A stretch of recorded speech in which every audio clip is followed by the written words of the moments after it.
your interest and participation in the legislative process. This is your house. To ensure everyone can view, hear, and understand today's proceedings, we ask for your cooperation in maintaining decorum and civility throughout this hearing. For the safety, security, and comfort of all attendees, please note the following guidelines. As chair, I maintain control of these proceedings and establish the following expectations. Signs, placards, and are not permitted in the hearing room. Verbal outbursts, shouting, or disruptive behavior will not be tolerated. Applause or other audible demonstrations are not allowed. For safety reasons, everyone must be seated, or no standing, sitting, or pacing in walkways or aisles, and no standing or obstructing at your seat. If you require reasonable accommodation, please speak with our staff sergeant. Testifiers signed up in advance and have provided with a time limit for testimony. Please adhere to these limits or you may be cut off. The time limits are set so that we can keep the meeting on time. If these guidelines are not followed, I will provide one warning. After that, failure to comply may result in removal from the hearing room. Our goal is to conduct these proceedings efficiently while ensuring everyone the opportunity to observe and participate appropriately. And with that, we hand it off to you, Senator Rest, to your bill. Thank you, Mr. Chairman. This morning, or I guess it's afternoon, I'm bringing to the committee Senate File 3900, and I have two authors' amendments, if one of you would be so kind. Senator McQuaid moves the A4 amendment. All those, sorry, I will repeat that. Senator McQuaid moves the A4 amendment as amended by the A5 amendment. All those in favor say aye. Aye. All opposed say no. The A4 amendment as amended by the A5 amendment is adopted. Senator Rust. Thank you, Mr. Chairman. I would like to explain briefly how the bill was amended, and then I'll go through it section by section. Certainly, Senator Rust. So this bill provides us an opportunity to respond to the recommendations made by the Legislative Audit Commission. They are very familiar, I believe, with some of the members of your committee, including yourself, because as of right now, there's 1, 2, 3, 4 of us are members of the Legislative Audit Commission, and this bill was devised to reflect the recommendations that have come through to us with regard to a few sections of state law that the Commission has noted almost time and time again. Some things are a bit unusual, but suggests some remedies for that. So to begin with, then, there's some technical changes, but at the bottom of, starting with Section 1, there are penalties that are provided with regard to actions by employees that are subject to a criminal penalty if a public employee tampers with a report, deliberately makes a report inaccurate. The penalty will be caused to be charged with a felony. And that's in Section 1, and what has happened there is deleting lines 121 after the period. So it's no longer saying they're subject to dismissal. they're subject to a criminal conduct penalty. The reason for that is when there was a report recently, the auditor discovered that not only were the records not up to date, but in the way in which they were recorded, that it was clear that they were backdated. And we were, on the Legislative Audit Commission, we were, I think, singularly outraged at that. And so we wanted to make it clear that employees may not do that, even if to begin with their intentions are honorable. So in Section 2, we have the responsibilities of the commissioners, and there are three that are kind of mentioned in this bill: MMB, administration, and the Department of Revenue. But to make it clear that the MMB, with regard to the conduct of employees, has to regularly provide, and I'm looking at lines 2.6 and 7, regularly provide guidance to all executive agencies on how to implement Office of the OLA's recommendations related to internal controls. Performance audits often focus on how closely and accurately and purposely the employees abide by internal controls. It's sometimes an issue for a very small issue. It's an issue for small agencies for internal controls and separation of duties and things like that. So this section speaks to that, and the amendment for line 2.13 just adds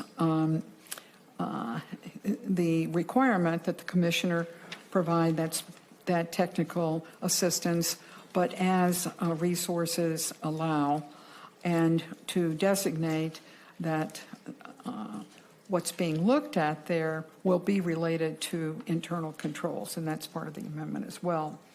Then in Section 3, the A there, which is 217 to 219, is deleted and replaced with the language on 1.7 through 1.10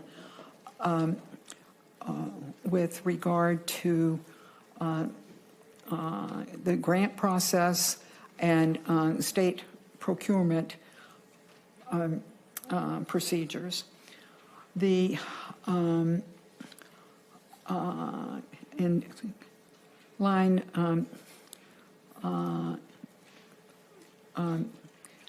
112 in the amendment modifies and has a new section C about what kind of payments are not included.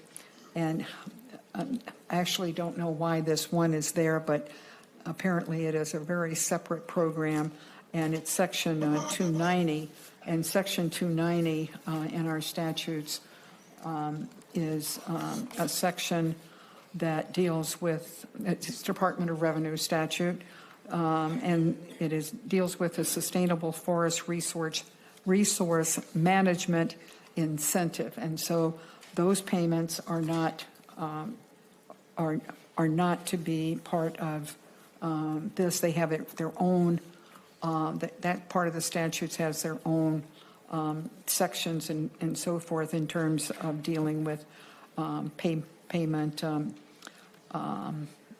oversights.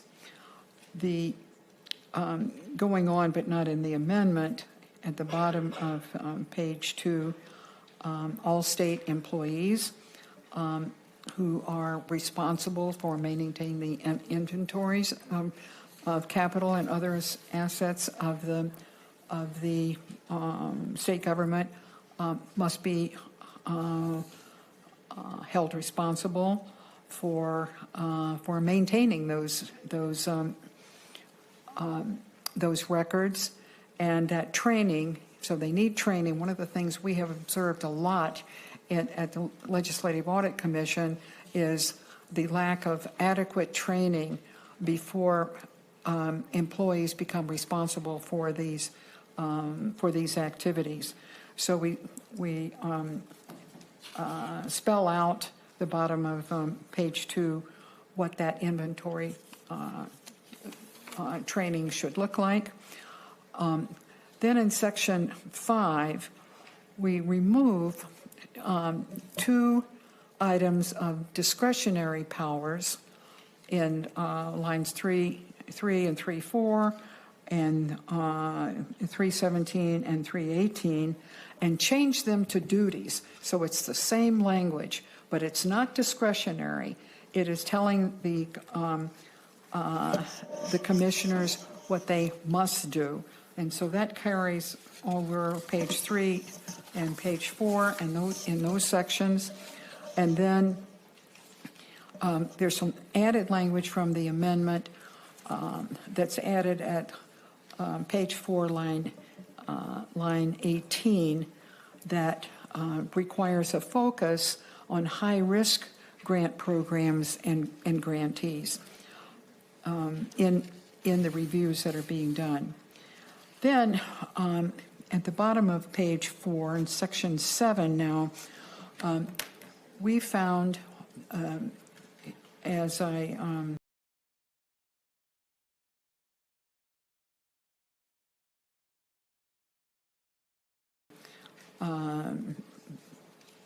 well, I guess it's not the same thing, but we found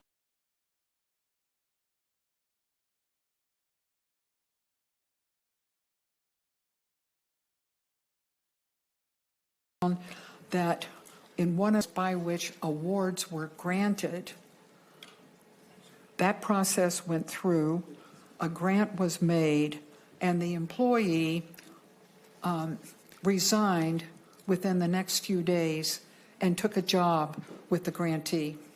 And we found that a conflict of interest and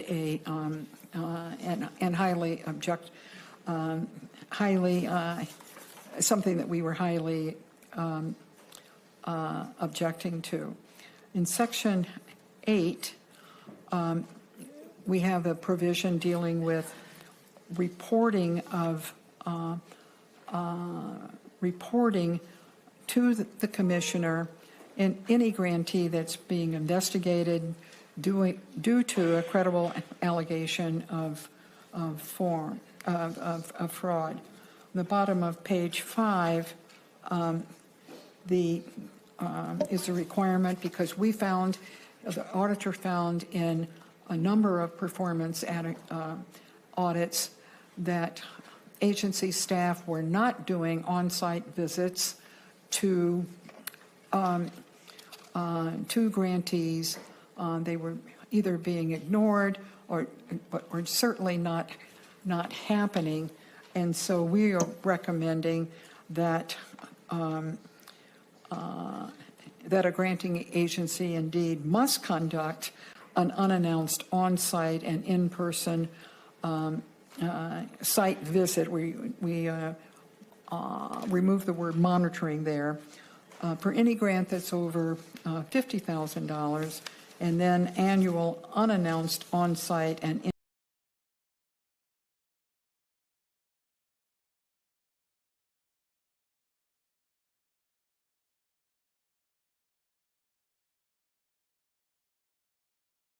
in-person visits for any grant over $250,000. So that becomes also a duty rather than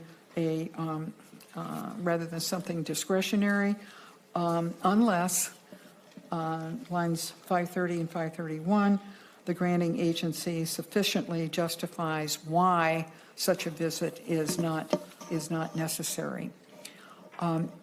In Section 10, grants management training, again, we really wanted to emphasize to the agencies that there shouldn't be unreasonable expectations of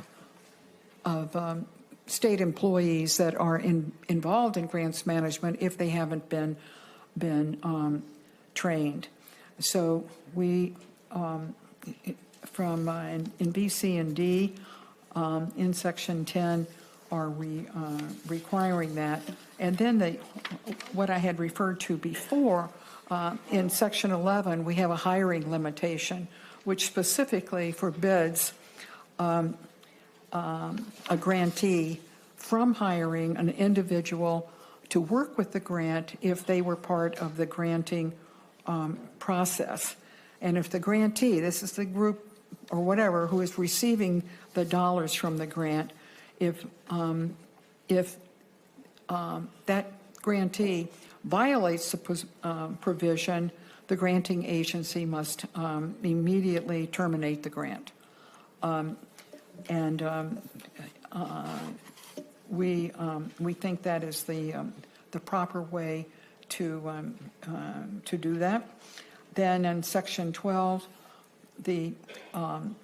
also the commissioners of MMB and Revenue who are are in charge of an agency who oversees balances owed to the state must again complete training developed by both MMB and the Department of Revenue to make sure that the records are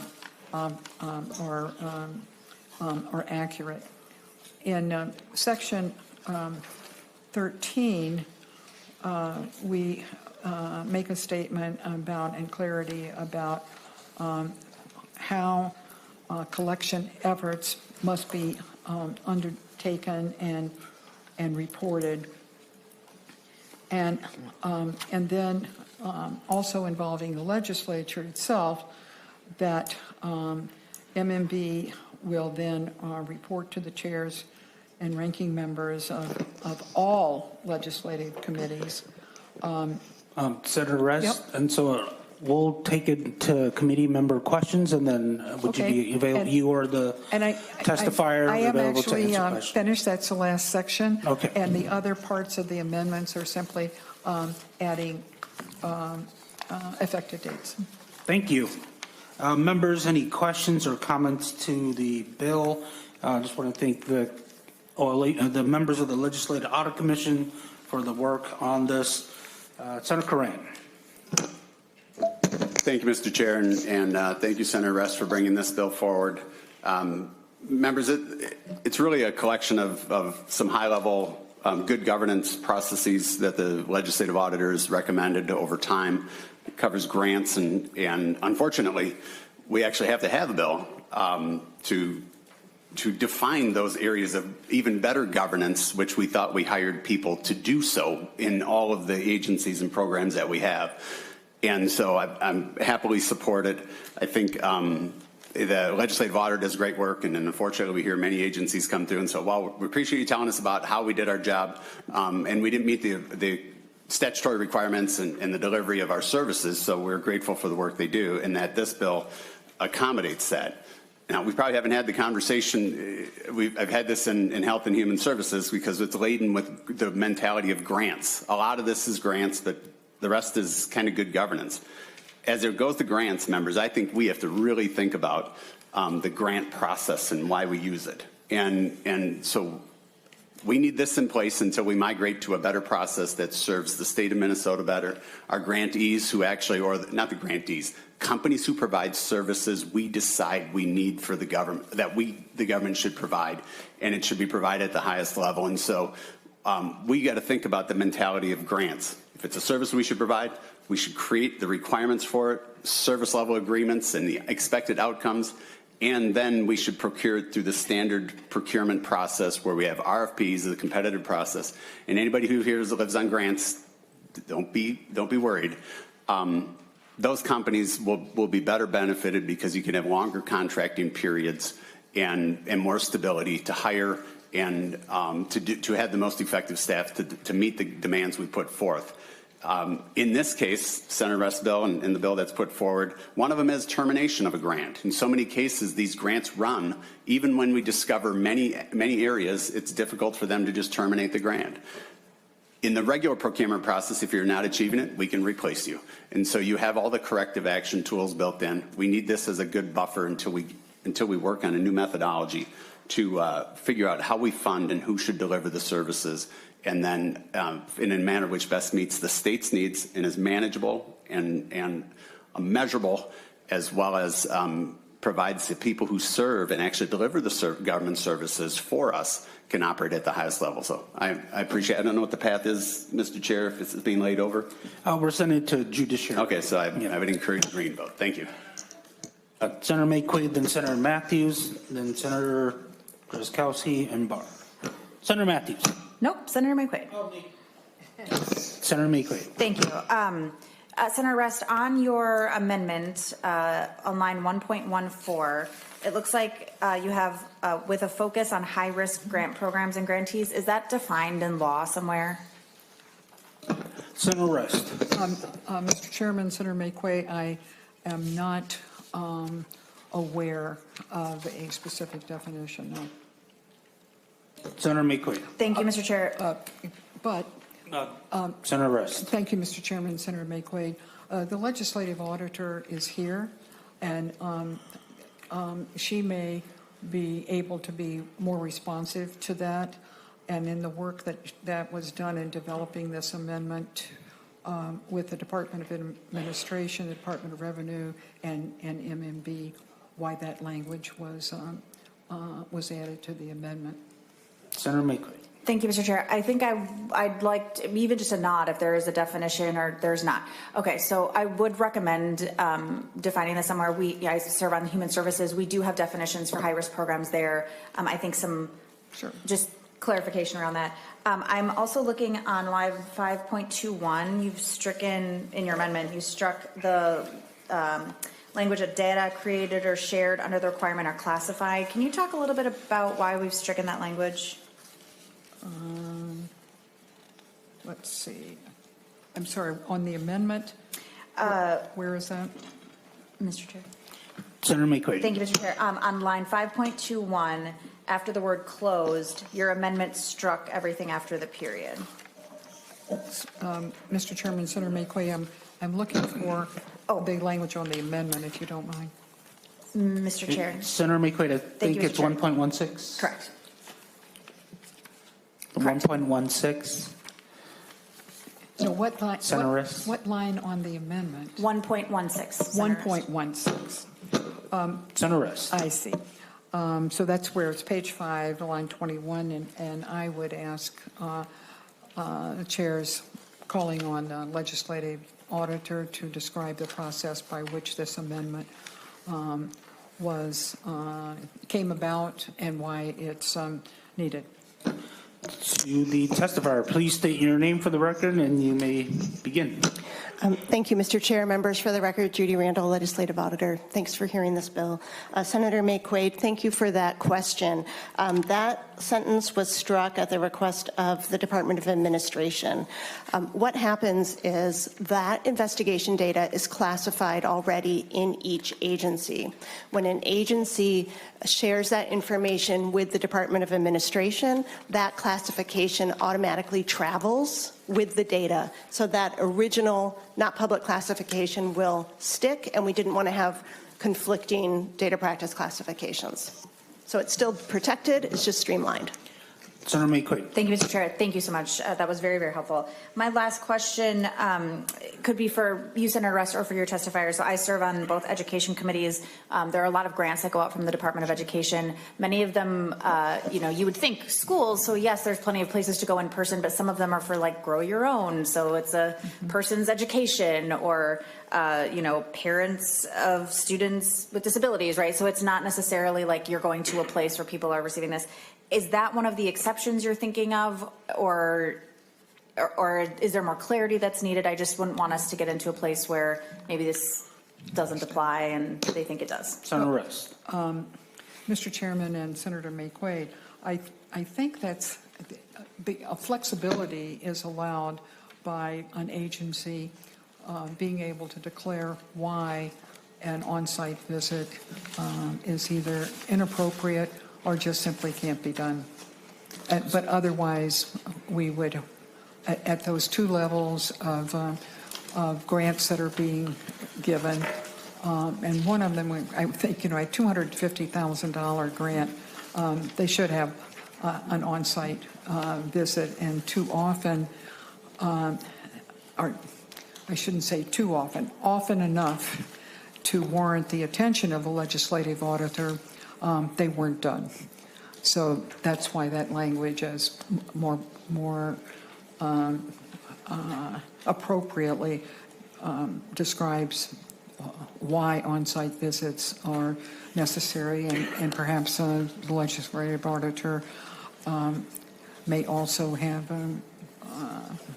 comments about that. And with me too, for answer any questions, is the deputy from Department of Administration to answer any questions. Senator McQuaid. Thank you, Mr. Chair. And no, I appreciate it, Senator Russ. I think that's super helpful. And, one thing I'll say for the members of this committee, and I'll say to you as well, I think we have to be very diligent that we are demanding, because I agree, on-site unannounced visits are appropriate, necessary, needed. I sit on Human Services, we need it there too. We have to fund the agencies that are supposed to do this in order for them to provide that kind of oversight. And I feel like sometimes we get caught up in this thing where we're always trying to cut the administrative fee and then also demand that they do more administrative oversight. And so I think, I would love to see as this travels, maybe language around really making sure that is protected in some of our funding and or named explicitly. If we're going to cut the administrative fee, we should name what we're cutting. And so I'll just name that, but I thank you for bringing the bill forward. Sure, thank you. Senator Matthews. Thank you, Mr. Chair. Thank you, Senator Rest, for this bill. I think this is addressing some of the just outrageous headlines we had to read this last off session of behaviors that we should not ever see in the state of Minnesota. I was just astounded seeing some of these, falsifying documents and things that if you do that in the real world, you are fired and fired yesterday for that type of behavior. And we need to make that loud and clear.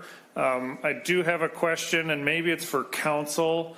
I agree with where this bill is going, but I'm hoping I just am misreading this somewhere, but it looks like the bill on page 1 that's adding language about employees who knowingly submit documents are subject to dismissal is getting deleted in one of the amendments, and I'm just wondering where the language is that's piecemealing back together the dismissal and the criminal charges that could be subject in this bill.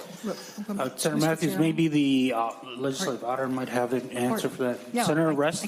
Well, we are deleting the notion of just mere dismissal.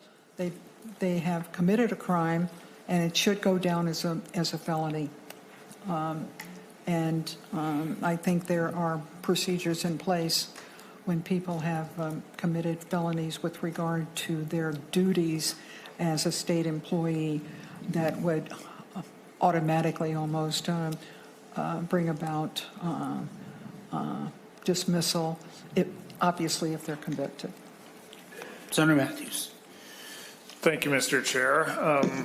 I'm wondering if maybe Ms. Randall could weigh in too, because I thought I was hearing during the off session that we didn't have adequate enforcement laws when this act happened, and we had to make sure it was covered moving forward. So kind of the same question to you as to how we're making it read that way in this bill. Ms. Randall. Thank you, Mr. Chair. Thank you, Senator Matthews, for the question. So 609.43 is already established in the criminal code and has penalties associated with it. The language where falsifying documents to OLA could have hooked in to that law was pretty vague, and I didn't think it read consistent with how we get information these days. And so the language that's being proposed to be added on lines 1.20 and 1.21 make it very clear that the information, that if you provide falsified information to the Office of the Legislative Auditor, you are now subject to the penalties that are already outlined in 609.43. Senator Matthews. Perfect. I think that answers what I was looking for. Appreciate that clarification. Senator Drazkowski. Thank you, Mr. Chair. I would like to offer the A2 amendment. Senator Drazkowski offers the A2 amendment. I think we will be passing out the amendment. Would you like to describe your amendment, Senator Drazkowski? Thank you, Mr. Chair. Mr. Chair, you and I spoke about this topic probably 6 months ago or 4 months ago or something like that when we were not in session, is dealing with the lottery. The lottery has was cited by the legislative auditor in their audit of the lottery that was conducted back in November of 2024 around lost or stolen scratch game tickets. And the author of the bill, I did try to get this language before her and into her bill before the bill was introduced, but it was too late. It had already been introduced.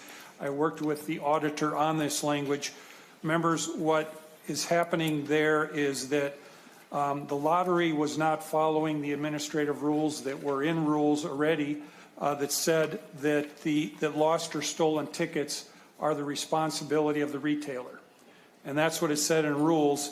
The legislative auditor found that striking fact that they were not following those rules, and they, as a matter of fact, were refunding them, many of them, not all of them, for tickets that they claimed were lost or stolen. As an example, in the audit, 20 out of a random sample, 25 of 156 scratch games, 755 retailers reported a total of 39,667 lost or stolen tickets.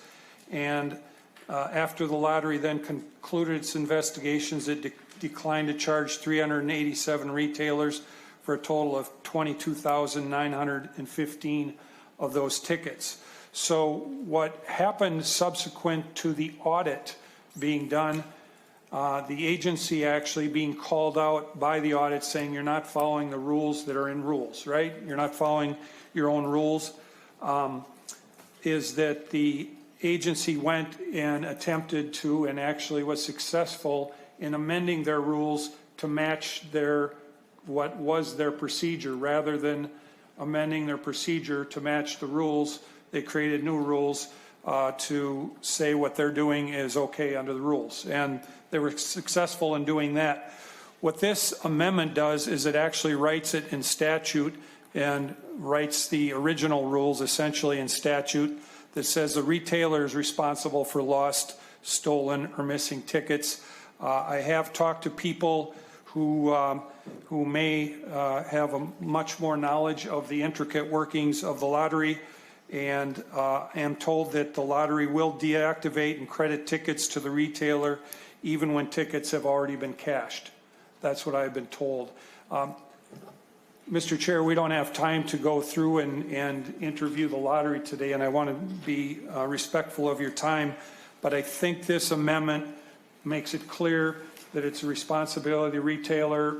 You know, retailer, you've got insurance and other things that you do in your business model as you operate with lottery tickets. It's your responsibility. I don't think we want to create room for waste or fraud within this part of the lottery, and it'll make it very clear and clean, and I ask for your support of the amendment.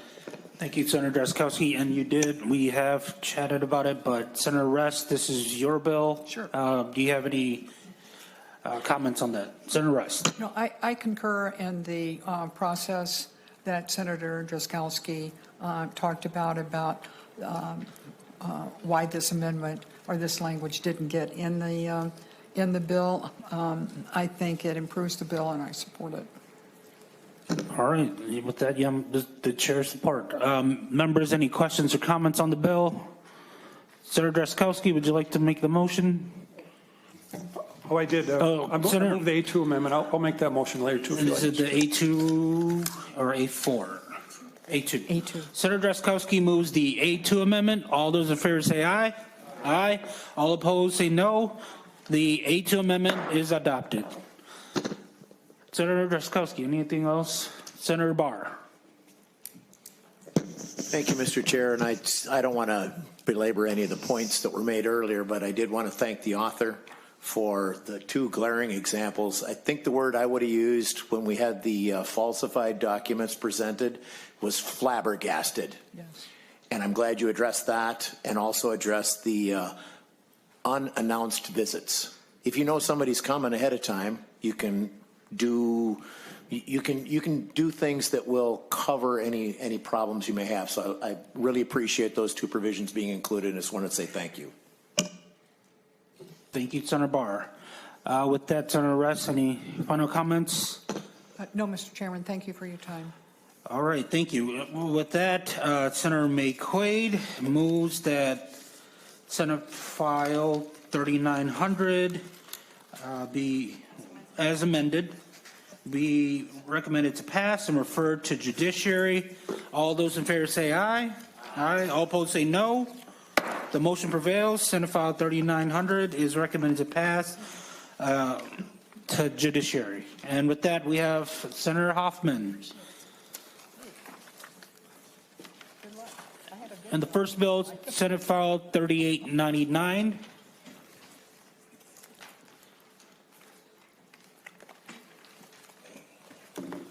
Welcome to the State and Local Government Committees. Senator Hoffman, to your bill. Thank you, Mr. Chair and members. In front of you should be the A4 amendment. I need somebody to move that for me, please. Senator McQuaid moves the A4 amendment. All those in favor say aye. Aye. All opposed say no. The A4 amendment is adopted. Senator Hoffman. Thank you, Mr. Chair and members. And I just wanted to point out the A4 amendment. If you notice, we had to do some corrections and got the commas and the dots and stuff in the right order there. So I'm honored to present Senate File 3899, which is a bill that renames the state office building after Melissa Hortman. Melissa was first elected in 2004, and she served with that distinction, gaining respect from her colleagues on both sides of the aisle for how she approached legislation. She served as the minority leader and the assistant majority leader before she was elected to serve as the Speaker of the House. She has been called the most consequential speaker in Minnesota's history. And that honor reflects her incredible legislative work, but it also reflects her approach to people.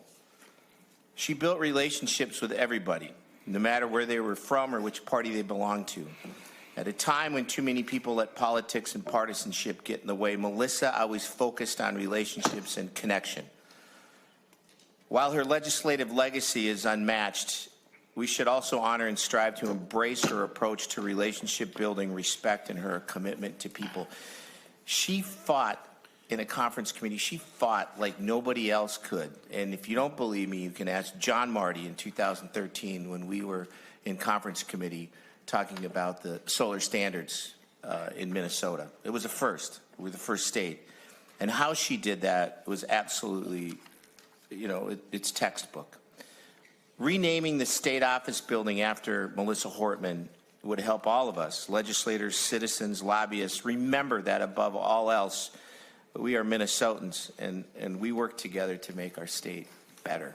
So, Mr. Chair, with that, I give you Senate File 3899. Thank you. With that, members, any questions or comments to the bill? Oh, sorry, we have a testifier, correct, Senator Hoffman? Not aware of a testifier, Okay. but, Yeah. Oh, my go God, ahead. I do have one. Yeah. Please state your name for the record, and you may begin. And sorry, you did sign up ahead of time. Thank you. Yes. Thank you. Good afternoon, committee members. My name is Jody Anderson Woolhepter. I am a Brooklyn Park resident and a forever proud constituent of Melissa Hortman. I may look like one person, but I actually represent 2,268 people who have signed on to the change.org petition my husband and I started in July as a grassroots effort to demonstrate public support for renaming the state office building in Melissa Hortman's honor. I believe you have copies of the petition with you. And just a note that the number on the front page has increased, like I mentioned, because people are pretty much signing up whenever they find out about this. This petition represents 38 states, Washington, D.C., and 6 other countries, but most of all, it represents Melissa's wide-ranging impact. Indeed, the petition illustrates the power of one person to transform countless lives. And conversely, each name on the petition represents countless private grieving moments and the unseen suffering across our state and beyond since June 14th. I cannot tell you the reasons compelling each person to sign, but I urge you to read each name. For each name is its own kind of bell, intoning a solemn call for remembrance. This is not about politics. This is about common humanity and the dignity of honoring our own. Melissa grew up in Minnesota, came home to Minnesota after college, raised her family here, and served as a stellar citizen and lawmaker for over 20 years. Adding Melissa's name to the office building where the work for the people will continue, work to which Melissa so tirelessly devoted her life, would be a fitting living memorial and a testament to the bipartisan spirit she exemplified even in her final vote. Additionally, in a country where fewer than 8% of public memorials are dedicated to women, Minnesota has an opportunity to stand up for an important female role model. Please understand the people of Minnesota expect a permanent dedication site to Speaker Emerita Hortman. While tributes like the Melissa Hortman Community Solar Garden Program are appreciated, a physical place to pause and reflect on Melissa's legacy is necessary for healing. An institutional loss requires the gravitas of an institutional memorial. Please also understand, not having a state-level memorial site would not be a neutral act. It would add more injury to so many people who loved Melissa, Mark, and Gilbert. We thank you for supporting SF 3899. Shakespeare might have written, "What's in a name?" But our answer is everything. Thank you. Thank you for that. And members, questions or comments to the bill? Senator Hoffman, thank you for bringing this. Do you have any? Senator McQuaid? Thank you, Mr. Chair. And thank you, Senator Hoffman, for bringing the bill. And thank you so much for testifying so beautifully, not just about Melissa, but also about the importance of doing this. It has been awful.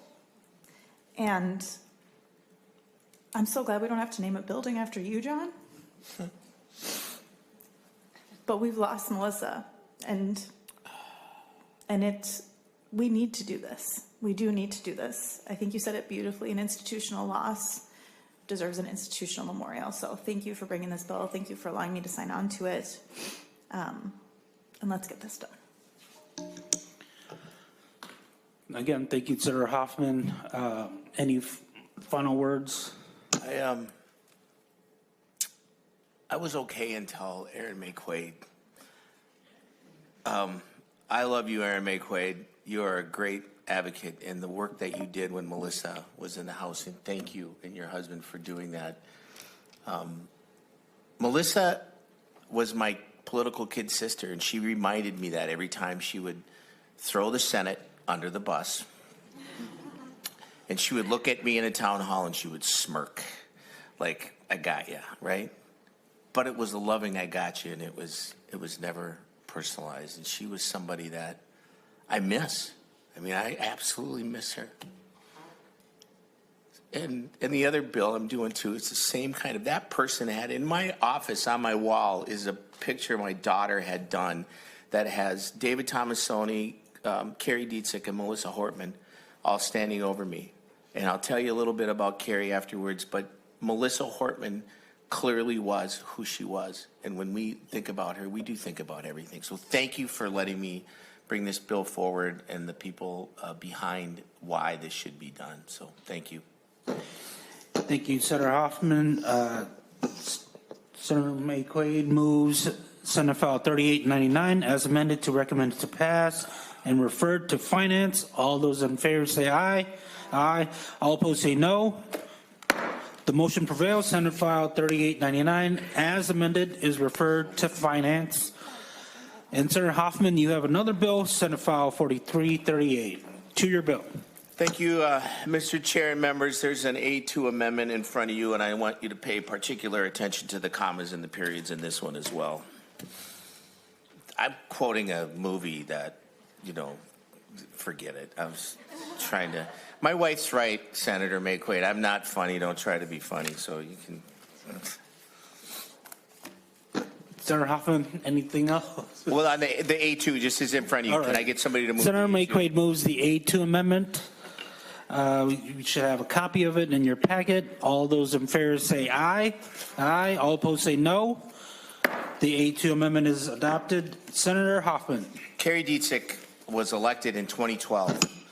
She served the community of Northeast Minneapolis, where she was born and raised. The Dietzig name is still very prevalent there.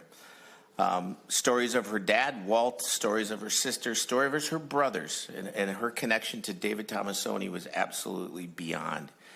But since her first day, she showed an incredible dedication. And I'll tell you this, no legislator worked as hard and no legislator knew as much on any issue as Carrie Dietzig. She was by far the smartest senator there, period.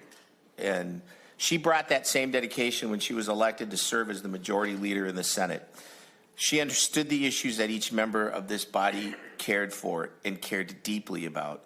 No matter what district you came from, she would even spend time. We one time spent 6 hours having lunch with the senator just to get to understand what the issues were that this senator was dealing with. That's the dedication that she had. Carrie didn't let anything get in her way, and even when she was diagnosed with cancer that forced her to step down as leader, she didn't step down from fighting for the people of Minnesota. Even up until her final days when she was there, she was continually to work on she was working on policies that would help Minnesotans live the lives with dignity. She was a rock, and that's another person I'm missing very much. And it would be an honor if we renamed this building after Carrie Dietzig, who, by the way, I'll never forget. In a hearing on the Senate floor, she started, and it was in the top of her head, she started rattling off where funding was going in each part of somebody's Senate district. And, you could have dropped the microphone at that moment because Carrie knew it. And so that would be an honor, you guys. So thank you for hearing this bill. Members, any questions or comments to the bill? Senator Swedzinski, then Fate. Senator Hoffman, thank you for bringing both these bills to our attention. Don't ever stop trying to be funny. Senator Fate. Thank you so much, Senator Hoffman, for bringing this bill. And as a Minneapolis delegation member that served with Leader Dietzig, I'm really happy to see that we're going to honor her in this way. And the successes that we saw in 2023 would not have happened without the leadership of Carrie Dietzig, with the razor-thin majority we had with just one vote. And Senator Hoffman spoke about how she spent 6 hours with a senator. That senator was me. and she spent 6 hours on a Sunday afternoon with myself, Senator Hoffman, talking about some legislation that was at a standstill. And she could have easily told me that we just don't have the support, we cannot do this, but she made it happen. And I remember in that meeting, she was still really, really sick. She was physically sick, but mentally strong. And she wanted to keep pushing through. And she made it happen. We got her across the finish line. And so that's just one story. I know everyone else has countless stories. And so I'm really honored to be, I asked Senator Hoffman earlier today to sign on to this as well. And I want to say thank you so much for allowing me to be included in this, and let's get this done. All right, thank you. Senator Hoffman, any closing words? David Tomassoni, who was one of the most outspoken senators in the history. I mean, David Tomassoni, who stopped Wayne Gretzky from getting a goal in the '84 Olympics. You could never, ever get his undivided attention. There was only one person ever in the history. When Carrie Dietzig would walk into his office, and I watched it multiple times, and she would start off with, "So, David," the whole room would went whoosh. and he would focus on her because she had something important to say. That's the kind of leader she was. That's the kind of leader that is absolutely missed, and that's the kind of leader I absolutely adored. So thank you, members. All right, thank you. Seeing no further discussion, Senator Fateh moves Senate File 4338 to be recommended to pass as amended, to be recommended to pass and referred to Finance. All those in favor say aye. Aye. All opposed say no. The motion prevails. Senate File 4338 as amended is referred to Finance. Thank you, Senator Hoffman. Thank you, Mr. Chair and members. All right, and next up we have Senate File 4176, Senator Fateh. And looks like we have a couple of testifiers for this bill. Could the following testifiers make their way to the table? Talmi Zhang and Aaron Sepulveda. I think we got a little more than a couple testifiers, Mr. Chair. Oh, and Senator Fateh, to your bill, and I think you might have an amendment for us. Yes.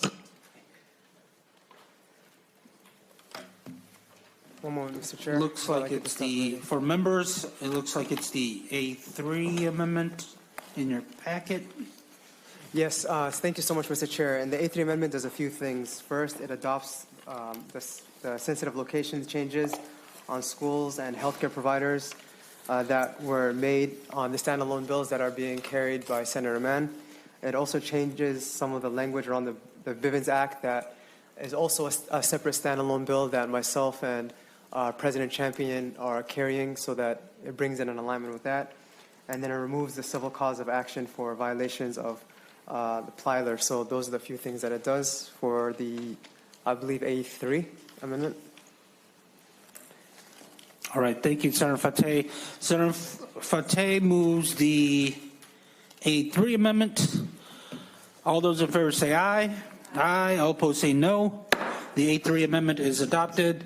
Senator Fateh, you can start with the rest of your remarks, and I think we're hoping to try to keep it to the state gov relevant portions, as it's a very big bill. Senator Fateh. Thank you so much, Mr. Chair, for allowing this bill to be heard. The goal of this bill is to leave federal immigration enforcement up to the federal government and to ensure that Minnesota and local Minnesota governments are not involved in the process. The bill ensures that, to the extent possible, the state protects its residents, its institutions, and its governments from the abuses of the immigration process. So I'm going to go through some of the sections of the bill. First, in Section 1, Minnesota and its local governments should not be involved in the federal immigration process. We have seen that it has been ripe for abuse, and unlike the federal government, Minnesota and its taxpayers will be on the hook for the abuses that have been committed. Local cooperation with immigration enforcement hurts our community. It lessens community trust in our institutions, and it scares off witnesses from cooperating with law enforcement. We've seen that there's been documented racial profiling done by ICE. In fact, I think last week that WCCO reported that there has been at least a couple dozen instances in which people were targeted solely being racially profiled. And that affects more than just our immigrant communities. It affects communities who look like immigrants or generally people of color. This local law enforcement being involved distracts from real public safety and real public safety needs, which includes the investigative and detention space. And so for sections 2, 4, 5, and 6, these are sections that institute a state-level version of the sensitive locations that are also, as I mentioned earlier, being carried by Senator Mann, that are protections that the federal government had utilized for nearly 20 years. It prohibits immigration enforcement in sensitive locations like courtrooms, schools, healthcare facilities, and higher education. Section 3 creates a state-level civil cause of action against federal officials, and that's what I spoke about earlier as well, the legislation that Senator Champion, or President Champion and I are carrying, along with Representative Long on the House side. And Section 7 is a piece that codifies the decision in Plyler versus Doe that ensures public schools cannot discriminate against students on the basis of immigration status. Currently required by the Supreme Court, there's precedent, but there are institutions that are actively working to get the Supreme Court to overturn that decision. And so I'll cut it there, Mr. Chair, and I'll pass it off to our first testifier. All right, Ms. Talmay Zhang, please state your name for the record and you may begin. My name is Talmay Zhang, and I'm the Executive Network Director for the Coalition of Asian American Leaders. I'm a member of the North Star Coalition who's been working on this bill for the past several years. First, I want to thank you, Mr. Chair, and members of the committee for allowing me to testify. I have to admit, I do not like testifying. And in particular, I don't like testifying on issues around immigration, mainly because it makes me very emotional. I've listened to a lot of committee hearings since this legislative session has started, and the comments from members have been very disheartening. So I'm going to share why we support this bill, and you can listen to me or not. Some of you already aren't listening to me.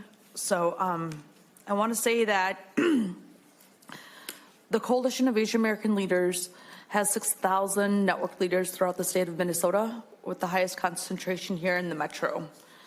We represent all Asian Americans from all different ethnic backgrounds. And in the state of Minnesota, there's close to 41 different ethnic groups. Since Operation Metro Surge, our organization has worked around the clock providing emergency legal triage support and other emergency responses for Minnesotans who have experienced interactions with federal agents. In greater Minnesota, here in the metro, first and second ring suburbs, you name the location, we have a resident who probably had a really bad experience with federal agents. This is really unfortunate because the Coalition of Asian American Leaders has been advocating for public safety since our inception in 2013, and we work really closely with our local law enforcement, building relationships with our residents so that they feel safe to connect with law enforcement. And that work has gone a long way. We've made a lot of progress, and I'm so grateful for our law enforcement and the work that they do. So I'm here today on behalf of the 6,000 members that we have to ask that the Minnesota legislature do these three things. One, allow our local law enforcement to ensure public safety and the rule of law by protecting our due process rights, by protecting the unconstitutionality of racial profiling, and to protect the clear boundaries between federal and state authority. It is the trust that we have with our local law enforcement that keeps all of us safe. When residents do not trust law enforcement, there is violence and chaos, and that means no one is safe. Your kids aren't safe, my kids aren't safe. No one is safe. So I ask that as you consider this bill and the protections that it will offer to all Minnesotans, regardless of legal status or racial, gender, religious background, that this bill reinforces the foundational principles of the American Constitution. So I ask for your support. Thank you. Thank you. Next up, we have Aaron Sepulveda, and Mary Niedermeyer is next up. Please state your name for the record, and you may begin. Good afternoon. My name is Aaron Sepulveda. I have the honor of representing the Minnesota Council on Latino Affairs.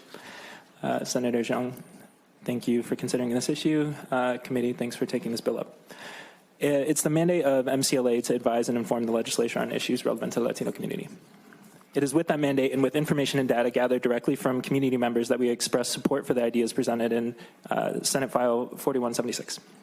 Nearly 50 years ago, MCLA was created from an understanding that negative experiences disproportionately borne by Latinos undermine our shared prosperity. But presently, aggressive immigration activity has eroded the trust many Latinos feel in public institutions and their sense of community belonging. That reality impedes our collective progress. These are not the opinions of MCLA board members or staff, but direct feedback we have received from Minnesota Latinos commensurate with our edict. Between August and November of last year, MCLA surveyed more than 250 of these community members. Among them, 45 described discrimination as an issue they're concerned about, and 36% described immigration. Both of these were among the three highest or most common concerns that we heard.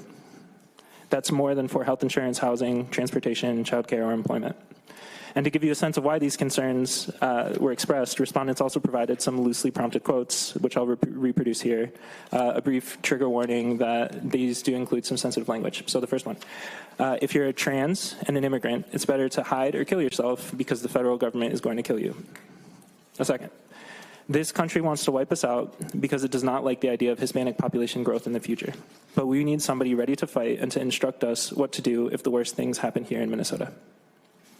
Again, many of these responses were collected in August and September, months before federal immigration action intensified here. So we know how much more destabilized many Latinos feel now. Our labor market, our tax base, our systems of public health, to say nothing of our humanity and sense of community, are dependent on feelings of mutual trust. As we recover from the costs of immigration actions, how we respond has profound implications. As a final quote that I'll provide you all from our community members, inclusion helps to remove any barriers. Conversely, discrimination leads to losses in every sense. An unwelcoming environment only fuels problems of inequality and makes it more difficult to find solutions to any issue. Latino Minnesotans that we talk to want spaces where they feel neither their ethnicity nor their national origin impact their well-being. If one part of government is deteriorating trust in those spaces, let us double down on efforts to rebuild and reaffirm them. Thank you. Thank you. Next up, Mary Niedermeyer, and next up on the list is Perla Ramos. Ms. Niedermeyer, please state your name for the record, and you may begin. Good afternoon, Chair Zhang and members of the committee. My name is Mary Niedermeyer. I'm the CEO of CAPI, which stands for Communities Advancing Prosperity for Immigrants. We're a nonprofit that has served immigrants and refugees in the Twin Cities since 1982. Over the past several months, I've spoken often with our city's chief of police about what our community has experienced during Operation Metro Surge. We both care deeply about public safety and ensuring that everyone can leave their homes, participate in daily life, and contribute to society without fear. At one point, I called him in tears and asked him, if you can't protect us, who can? That question is why I'm here today. And while CAPI has supported the STAR Act for quite some time, it was only recently, after seeing what our community has experienced firsthand, that I finally understood why these protections really matter. Several years ago, CAPI helped resettle Afghan evacuees who had supported U.S. efforts or were fleeing persecution and were encouraged by our government to rebuild their lives safely here in Minnesota. Today, many of those same families are being re-traumatized. One of our participants who had been granted asylum and had a lawful permanent resident case pending was taken from their home, flown to Texas, detained for more than a week before being released and forced to find their own way back to Minnesota. Another Afghan community member told us they had previously been kidnapped by the Taliban and that recent enforcement activity brought back those same fears. One woman told us, I keep trying to tell myself that it's better to be here than with the Taliban, but I'm scared to leave my house. At the same time, immigration enforcement vehicles have been regularly present in our food shelf parking lot. We have received threatening calls and messages, staff have been impersonated, and someone was even found recording outside of our building. The fear has been constant and our community is exhausted. The STAR Act helps provide clarity and accountability while still allowing law enforcement to do their jobs. It helps ensure that schools, hospitals, and courthouses remain safe and accessible because when people are afraid to seek help, it affects the safety and well-being of our entire state. For these reasons, CAPI strongly supports the STAR Act and respectfully urges each one of you to move this legislation forward. Thank you. Thank you. And then Perla Ramos, and then next up we have Paula Cole. Ms. Ramos, please state your name for the record, and you may begin. Thank you. My name is Perla Ramos. I am a community organizer with Faith and Justice. We organize in Central Minnesota. And I thank you, Senator Yan, for letting me testify on behalf of my community member. And thank you, members of the committee. This testimony breaks my heart because this person is the greatest person that I ever met. We run free clinics for people without health care and then low income, and then that they just can't qualify for insurance. So he was key for my clinics every single month. He was helping me to run those clinics, and now he's not here. So on behalf of his wife, which I invite her to testify, but she is horrifying to even go outside and walk outside her house, she gave me permission to say this testimony, and I'll begin. I am writing this testimony with the heart and my hands. I want to share the detention and the deportation of my husband, who is a 77-year-old man, has deeply impacted me in my life and in our family. My husband was detained on January 10, approximately at 9:45 in the morning. They crossed the tree lines. They pulled him over. They pulled him out of the car with force, and they ripped off his seatbelt. He was just in the wrong place at the wrong time. My husband was detained for 43 days. Those days were filled with anguish, uncertainty, and fear. They used a lot of force to put him out of the car. He was bleeding. His hand was bleeding. He had no help. Each day, since that time, each day, I was there without not knowing what would happen. Every night, I tried to be strong for my children and my grandson. While inside, I feel devastated. It is not easy to explain what it feels like to live waiting for a phone call that never came, or it was not clear. My husband is not a criminal. He is a man who has never had problems with the law enforcement, not even a single ticket. He is a loving father and an exceptional husband. He had just started enjoying his grandson, who was only 1 month old in January. His only mistake was not having documents. During those 43 years, our family lived through an emotional roller coaster. Anxiety, sadness, and desperation, and a deep sense of injustice. This is injustice. My husband is not a criminal. His deportation affected our emotional peace. We are suffering from his absence, his hugs, his advice, and his daily presence. I am facing the pain of this forced separation from one day to the next. Our lives have changed abruptly.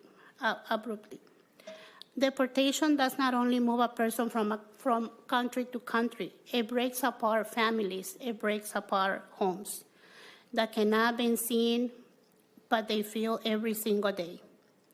I share my story with the hope that you can see that behind every immigration case, there is a real family with feelings, with children, and with dreams. We need your support, supporting this bill. We don't want any other family to be separated or pulled apart from their loved ones. Thank you. Thank you, Ms. Ramos. We have Ms. Paula Cole and Dr. Karen Wills. Please state your name for the record, and you may begin. Thank you, Senators, Chair Zhang.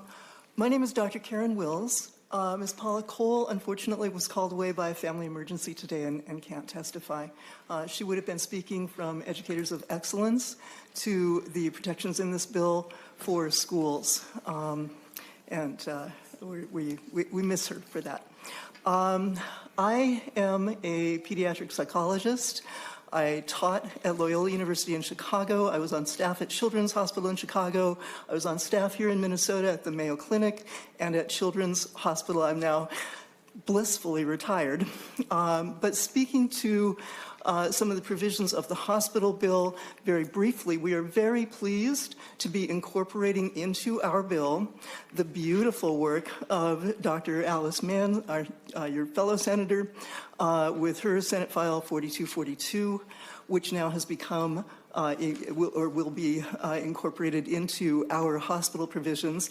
I'm particularly thrilled about that because I'm a caregiver for a person with Alzheimer's disease, and Dr. Mann's bill covers nursing homes and assisted living facilities as well as hospitals. I'm not going to preach at you about the importance of not having federal agents lurking in the hallways and lobbies of hospitals and nursing homes to take the high proportion of doctors and nurses, particularly in greater Minnesota, but everywhere in our state. I will briefly share that as a psychologist and as a researcher, I can let you know that child development research, as well as common sense, tells us that in order to thrive, people need to feel safe, not scared, valued, not humiliated, competent, not helpless, and interconnected, not wary or angry or mistrustful of other people. Senators, your job is to make laws that promote individual thriving and social cohesion. All of us have been hurt by watching the humiliation, the loss of income, the jobs, the property, the abductions, and the physical violence. All of us, including those of us with Irish ancestors, have been harmed. And I want to speak particularly to the Republican members. Senate File 4176, the STAR Act, is grounded in values of safety, trust, accountability, and respect that all of us have always valued. It sets fair and reasonable standards for physical interactions and for data sharing between federal I'll let civil you finish immigration. your thought there, but your time's up. Last sentence, thank you. And Minnesota's local law enforcement. So Senate File 4176 represents a step back towards predictability, fairness, and cohesive community of communities that all of us living in Minnesota deserve to expect and experience. If you really want to make Minnesota great again, you need to vote aye on this bill. Thank you. Senator Fate, do you have any additional thoughts before we go to member questions on the bill? No, but I have a couple of members that will help field questions. Okay, also. certainly. Thank you. Members, questions or comments to the bill?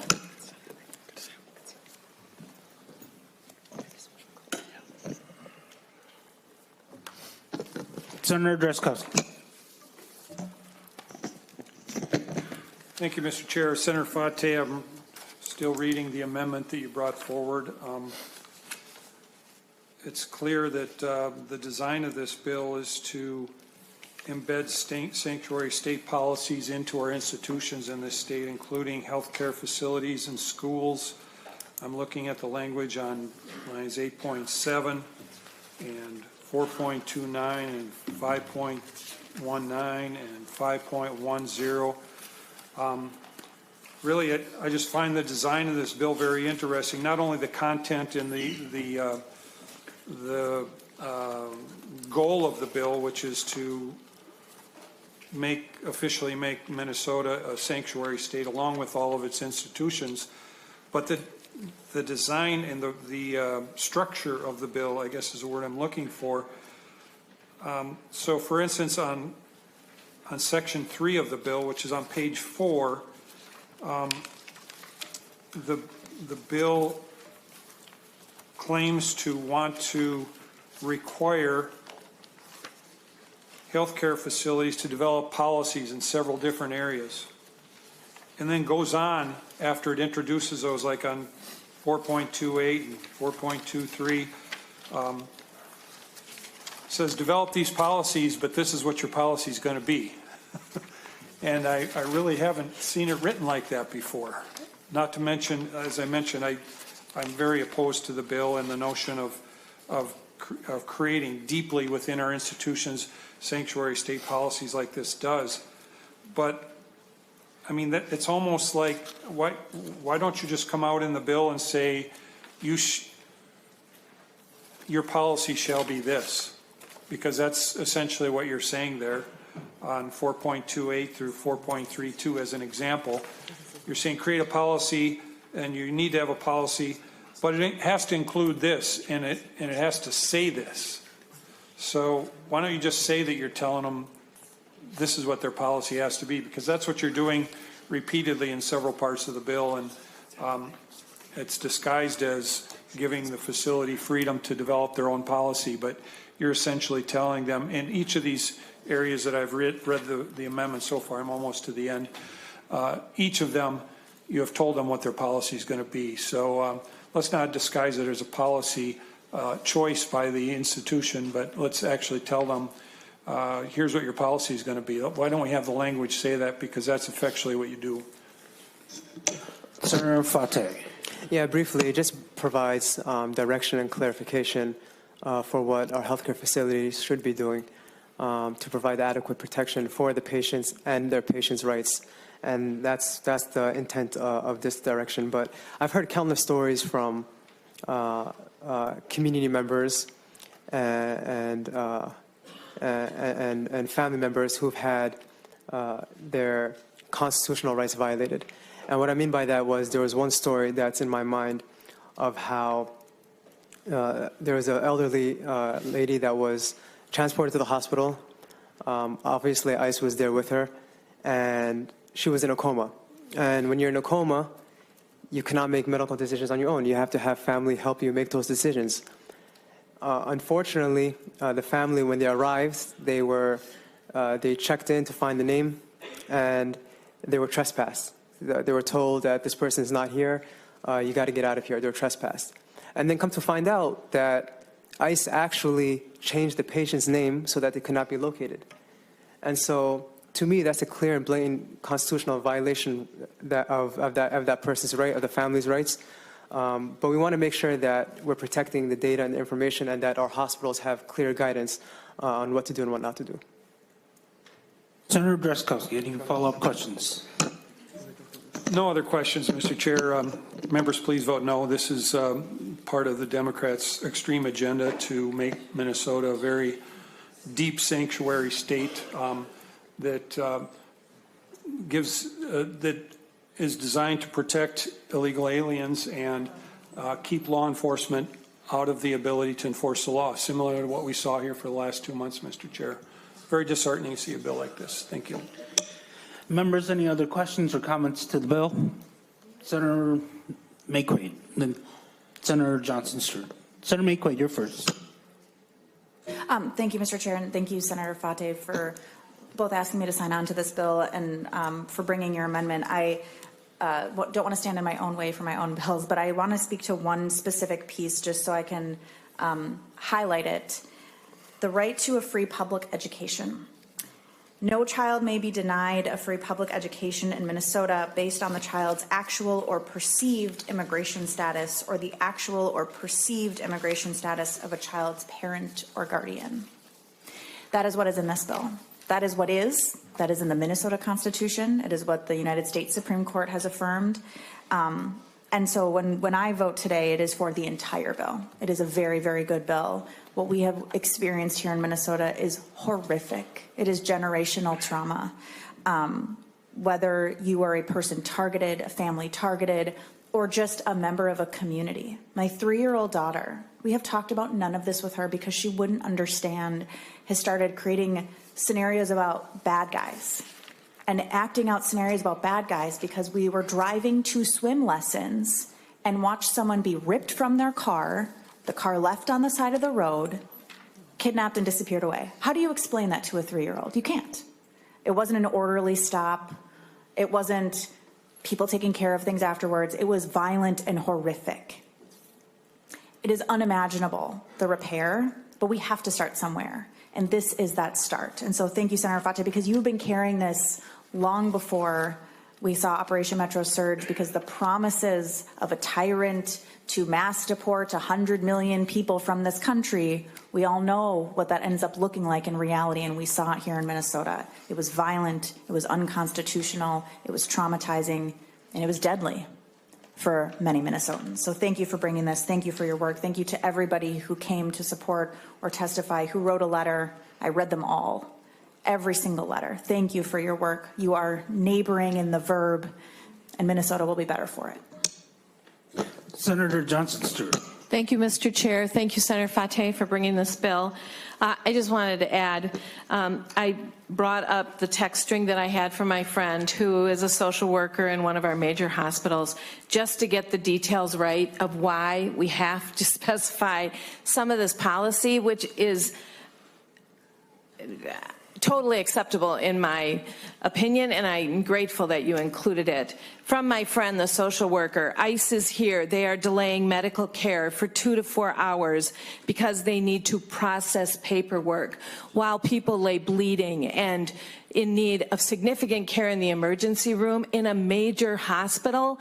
ICE was there. In one case, ICE handcuffed himself, an ICE agent handcuffed himself to the leg of a patient and refused to let doctors and nurses tend to the patient until paperwork was processed. ICE pulled aside workers in the hospital who were of color or questionable immigration status to harass them. This was in one of our hospitals. And frankly, I'm sure it was in more than one of our hospitals. She would text me daily, say, when is the state going to do something about this? And so there's so much in your bill that I could speak to, but I told her we are hearing this bill today, and I will tell some of her story. It is outrageous.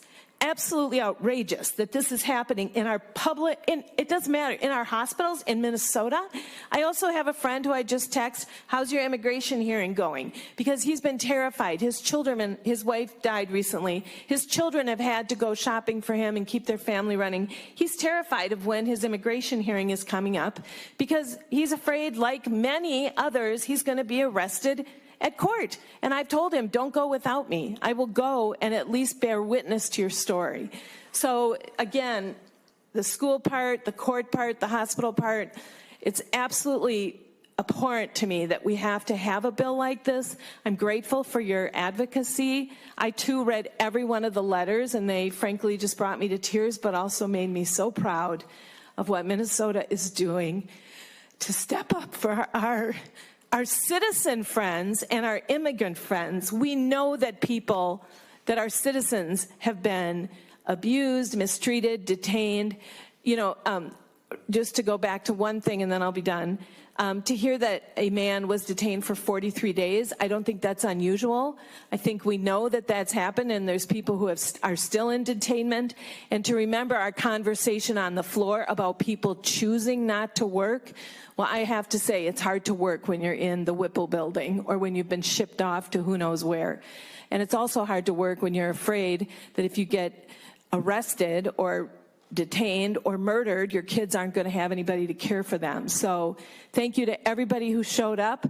I'm outraged. I'm glad to vote yes today. And I'm affirmed by your testimony, but I'm also just outraged that this is happening in Minnesota. So thank you, Senator Fateh. Thank you, members of the committee, for the discussion. Regardless if you support or oppose this bill, I know legislation is hard, and it's hard for a purpose. We want to make and create the best laws, and there might be pieces in here that needs a little bit of work.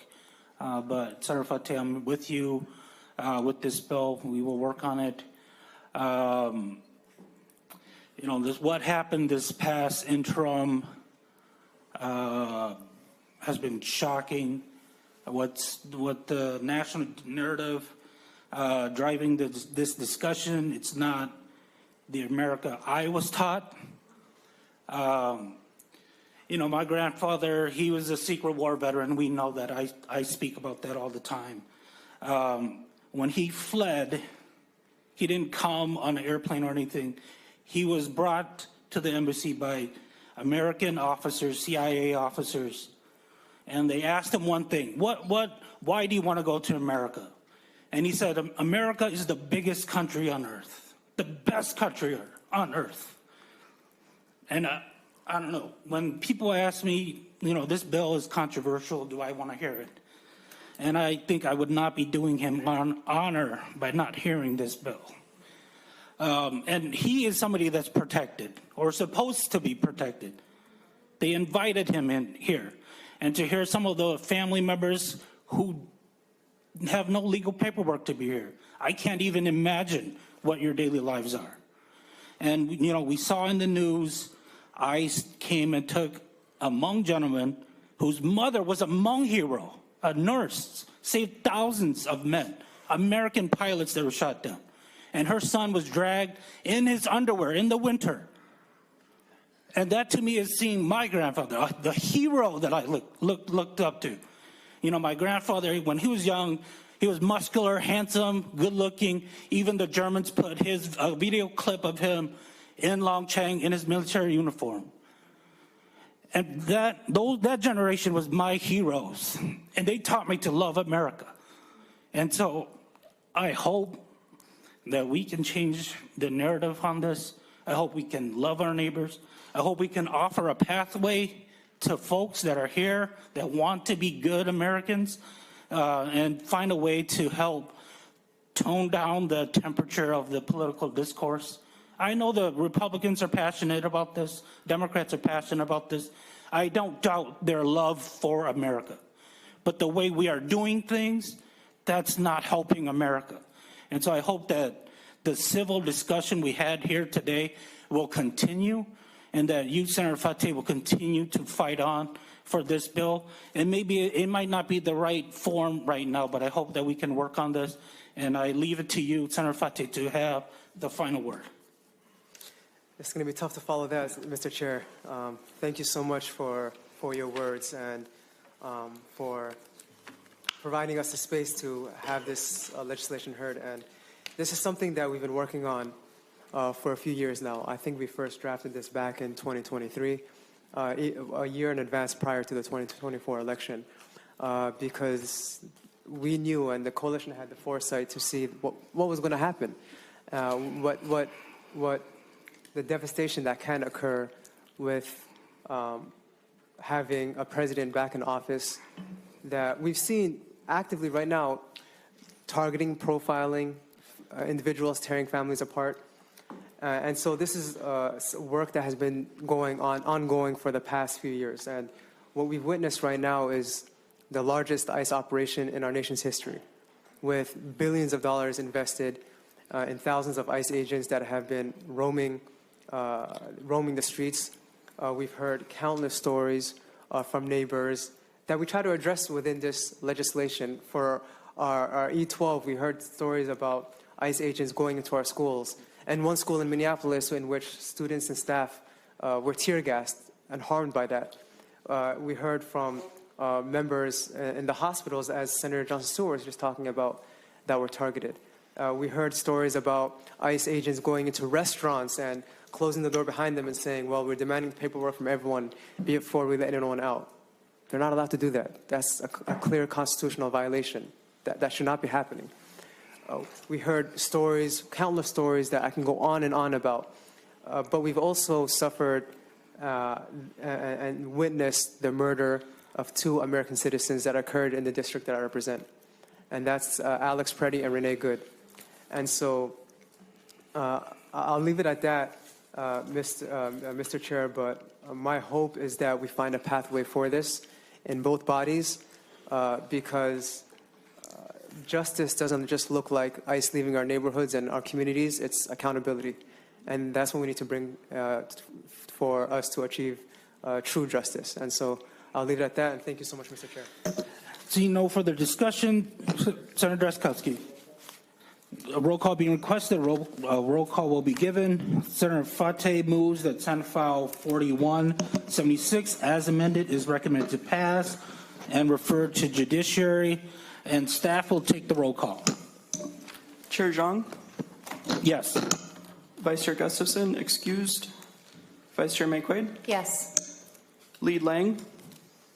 Lead Lang excused. Senator Barr? No. Senator Zwadzinski? Yep. Senator Drazkowski? No. Senator Fateh? Yes. Senator Hemmingson Yeager, Yes. Senator Johnson Stewart, Yes. Senator Corian, No. Senator Matthews. Mr. Chair, there are 6 ayes, 4 noes, and 2 excused. There being 6 ayes, 4 noes, and 2 excused, the motion prevails. Senate File 41. Members of the audience, a reminder that we hope to have the quorum in the Senate. The Senate File 4176, as amended, passed and referred to judiciary. Next up, we have Senate File 4296. Senator McQuaid, and to the members of the public, as you're making your way out, please be mindful. The committee hearing is still continuing, and we still want to hear our next bills and testifiers. And Senator McQuaid, whenever you are ready, you may begin. And I think you have an A2 amendment. Yes, Mr. Chair, I have the A2 amendment. Yes. Senator McQuaid moves the A2 amendment. All those in favor say aye. Aye. All opposed say no. The A2 amendment is adopted. Senator McQuaid, to your bill. Thank you, Mr. Chair. I love to clear out a room. Okay. Members, thank you for hearing Senate File 4296. So I'm just going to give you a little background. On December 19th, 2022, the City of Rosemount Planning Commission held their monthly public meeting. At 7:44 p.m., the public hearing was open to talk about proposed projects. While the commissioners had extensive questions for a specific project team about landscaping, setbacks, the size of buildings, the architecture, the end user of the proposed project, the representative from the project team said, and I'm going to quote from the official meeting minutes, "She cannot disclose who the technology campus will serve as the applicant is confidential, but that the, quote again, proposed project is very extensive in terms of acreage, time, and money.